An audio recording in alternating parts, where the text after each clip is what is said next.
हमारी मेहनत को सफल कीजिए, मार्केट गुरु को सब्सक्राइब कीजिए, हमारी मोटिवेशन के लिए हमें लाइक दीजिए और आपको आने वाले समय में ऐसे ही वीडियो मिलते रहे, इसलिए नोटिफिकेशन बेल को दबा दें जिससे आपका पैसा बढ़ता रहे और इसे अलग अलग प्लेटफॉर्म पे शेयर करना ना भूलें जिससे औरों का भी फ़ायदा हो सके। थैंक्स।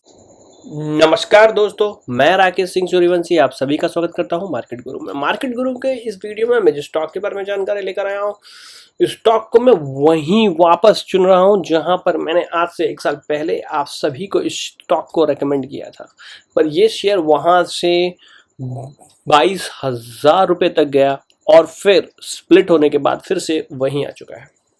मैं आपसे कहना चाहूँगा इस स्टॉक को आप सभी को खरीद लेना है, खरीद के रख लेना है। इस वीडियो में मैं इससे जुड़ी सारी फंडामेंटल जानकारियाँ, टेक्निकल जानकारियाँ दूंगा और आने वाले समय में ये स्टॉक आपको किस लेवल तक के टारगेट जो है आप इस शेयर में देख सकते हैं वो सब बताऊंगा, तो वीडियो को अंत तक ज़रूर देखें। और मैं आपसे कहना चाहूँगा कि हमारी इस चैनल की जो है मेंबरशिप ऑन हो चुकी है और इस मेंबरशिप में मैं अपने मेंबर्स को, पेड मेंबर्स को जो है वो सुविधाएं दे रहा हूँ और जो सुविधाएं जो हैं वो काफ़ी अच्छी हैं और उन सभी से कहना चाहूँगा कि मैं उन्हें ये भी स्टॉक मार्केट कैसे काम करता है वो भी सिखा रहा हूँ। तो ज़रूर जाकर मेरी 3 पर्क में से कोई भी एक पर्क लीजिए और पाइए एक ऐसा स्टॉक मार्केट का ज्ञान जो आज तक किसी ने किसी को नहीं दिया होगा। तो डिक्सन टेक्नोलॉजी से जुड़ी जानकारी आपके लिए आगे बढ़ाते हैं। तो सबसे पहली बात मैं बता दूं, इस कंपनी का मार्केट कैप है 21,257 करोड़ का। करंट प्राइस जो है 3,625 की है। हाई जो है कहना चाहूँगा 4,588 का है। लो जो है 624 का है। स्टॉक पी की बात करूँ तो कंपनी की स्टॉक पी 149 की है। बुक वैल्यू जो है 102 की है। डिविडेंड यील्ड जो है 0.02 की है। रिटर्न ऑन कैपिटल एम्प्लॉयड की बात करूँ तो 34.2 है। रिटर्न ऑन इक्विटी की बात करूँ तो 36.2% की है, जो काफ़ी सस्ती मानी जाएगी। अगर मैं इसके फेस वैल्यू की बात करूँ तो कंपनी की फेस वैल्यू 2 की है। कंपनी ने 10 की फेस वैल्यू थी, जिसको स्प्लिट कर कंपनी ने उसको 1/5 कर दिया। तो मैं आपको कहूँगा, देखिए जितने मेरे पैरामीटर्स होते हैं पी वो 25 से हाई है, जो बेकार मानी जाएगी, पर रिटर्न ऑन कैपिटल एम्प्लॉयड और रिटर्न ऑन इक्विटी दोनों चीज़ें जो हैं यहाँ बाजी मार जाती हैं। इस वजह से ये स्टॉक मुझे पहले भी बहुत पसंद था और आने वाले समय में भी बहुत ज़्यादा पसंद आया। चार्ट की बात बाद में करेंगे, पहले प्रॉन्स और कॉन्स की बात कर लें। तो अगर मैं इसकी बात करूं तो कंपनी ने जो प्रॉन्स की बात करूं तो कंपनी हैज़ रिड्यूस्ड डेब्ट, कंपनी ने अपने कर्जे को कम किया। Company is expected to give a good quarter, company जो है काफ़ी अच्छा रिजल्ट आने वाले समय में दे सकती है। Company has deliver good profit growth of 59.42% CAGR over the past 5 year. बहुत अच्छा प्रॉफिट, 60% तक का जो प्रॉफिट है कंपनी जो है वो दे रही है CAGR में, जो बहुत ही एक्सेप्शनल माना जाएगा। पर कंपनी की खराब बातें जो है उनमें से है stock is trading at 35.62 times to its book value. Company जो है वो 35 टाइम्स जो है अपनी बुक वैल्यू पे ट्रेड हो रही है। मैं आपसे बात बता दूं, ये कंपनियों के पास क्या होता है, तो इनकी बुक क्यों कम होती है, तो ये एक फैक्ट्री लेती हैं, उसमें इक्विपमेंट लगाती हैं जिसका कॉस्ट जो होता है बहुत कम होता है और उसमें ये प्रोडक्शन करती हैं और निकालती है।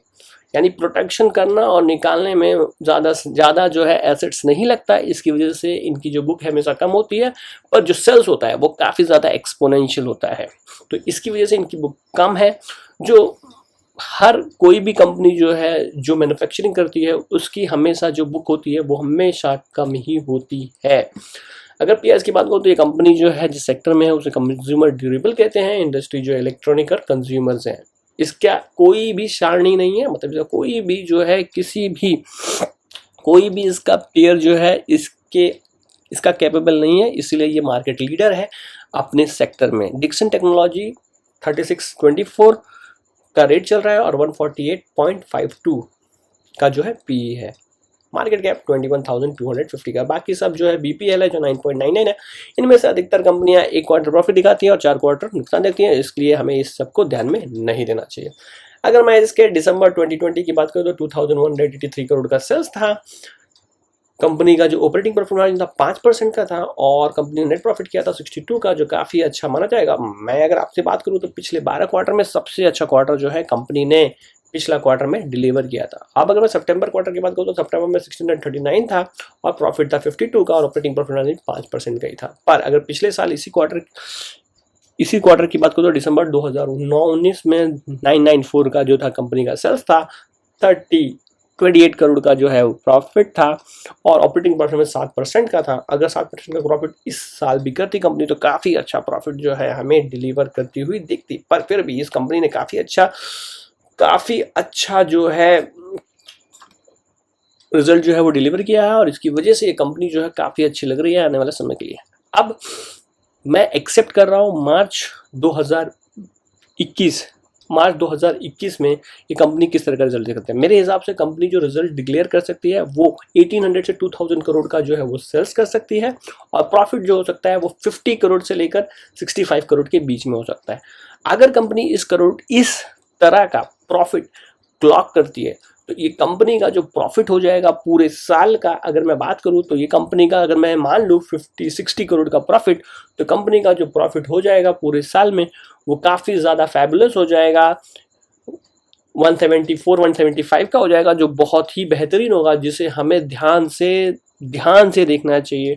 और ये कंपनी का जो पीई अगर 175 का पूरे साल में अगर कंपनी प्रॉफिट क्लॉक करती है तो मैं आपसे कहूँगा ये जो पी है वो 125 पर आ जाएगा और फिर ये कंपनी जो है यहाँ से भी रीरेट होने की कैंडिडेट है। मैं आपसे कहना चाहूँगा जब भी ये शेयर करेक्ट हो तो ज़रूर खरीदिए, खरीद के रख लीजिए।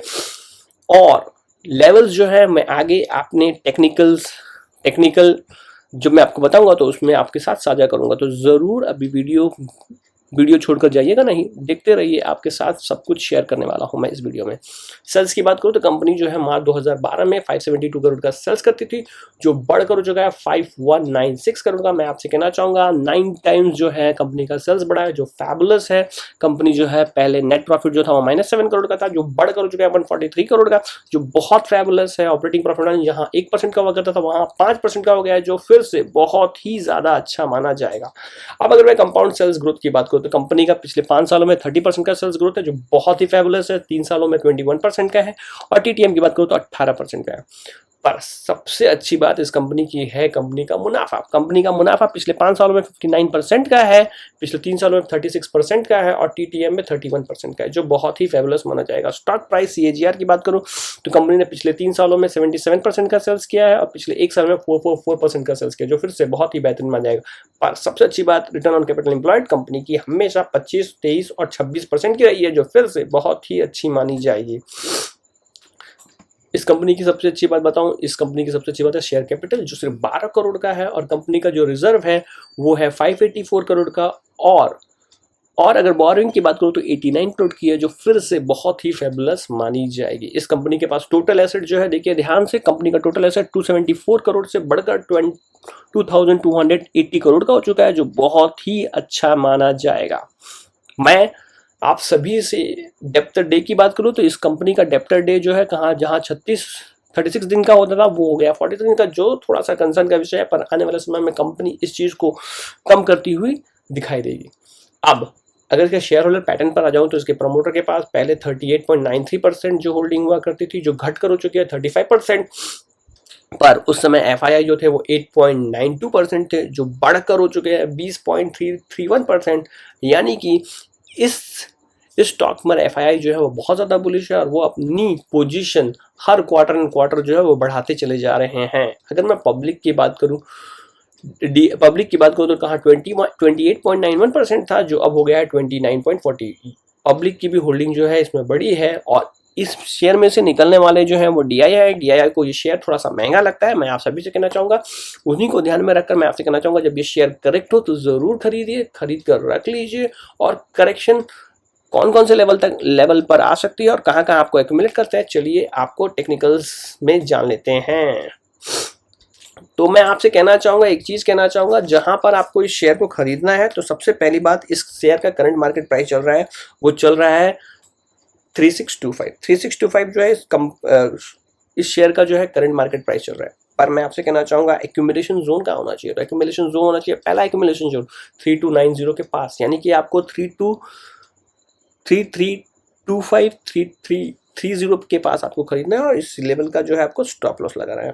वो टूटता है तो नीचे में आ सकता है 2811 यानी कि 2811, और वो टूटता है तो फिर 2334 2334 रुपीज़ तक का नीचे में आपको लेवल्स देखने को मिल सकते हैं। ये समय होगा, स्टॉक को ज़रूर एक्यूमुलेट करें, एक्यूमुलेट करके रख लें अपने बुढ़ापे के लिए, अपने बच्चों के लिए ये शेयर लेकर रख के छोड़ दें, आपको आने वाले समय में बहुत अच्छा रिटर्न मिलेगा। पर आने वाले समय में मैं इस शेयर को देख कर रहा हूँ और कौन से लेवल तक ये शेयर जा सकता है। जैसे कि आपको पता है कि ये शेयर 3625 यानी कि 3625 रुपीज़ का जो है टारगेट जो है वो दिखा रहा है, चल रहा है। इस शेयर का 3625 का जो टारगेट है ये चल रहा है। तो मैं आपसे कहना चाहूँगा कि ऊपर में जो टारगेट्स पहला आ सकता है जिस पे आपको नज़र रखनी है वो है 3879 का। 3879 का जो है पहला टारगेट। दूसरा टारगेट जो है 4088 का। ये जो टारगेट्स हैं आने वाले समय में आप देख सकते हैं। और फिर इस शेयर में आप जो टारगेट देख सकते हैं आने वाले 18 से 12 महीने में जो टारगेट आ सकता है वो आ सकता है 4714 का। मैं आपसे कहना चाहूँगा 4714 का जो है आप टारगेट जो है आने वाले समय में देख सकते हैं स्टॉक में। ये स्टॉक में मैं बहुत ज़्यादा बुलिश हूँ और आपको फिर से कह रहा हूँ कि जब भी ये शेयर करेक्ट हो तो ज़रूर खरीदिए, खरीद के रख लीजिए अपने बच्चों के लिए, उनकी पढ़ाई के लिए, अपने बुढ़ापे के लिए और अपने बच्चों की शादी के लिए। तो अगर आपको डिक्सन टेक्नोलॉजी लिमिटेड से जुड़ी जानकारी अच्छी लगी तो मेरे चैनल को जरूर सब्सक्राइब कर दीजिएगा, लाइक कर दीजिएगा, नोटिफिकेशन के बटन को दबा दीजिएगा, क्योंकि समय समय पर मैं ऐसी जानकारी, ऐसे स्टॉक जो आने वाले समय में मल्टी बैगर बन सकते हैं बोलाता रहता हूँ। मिलते हैं एक नए वीडियो में एक नए स्टॉक के साथ। आज के लिए बस इतना ही, बाय।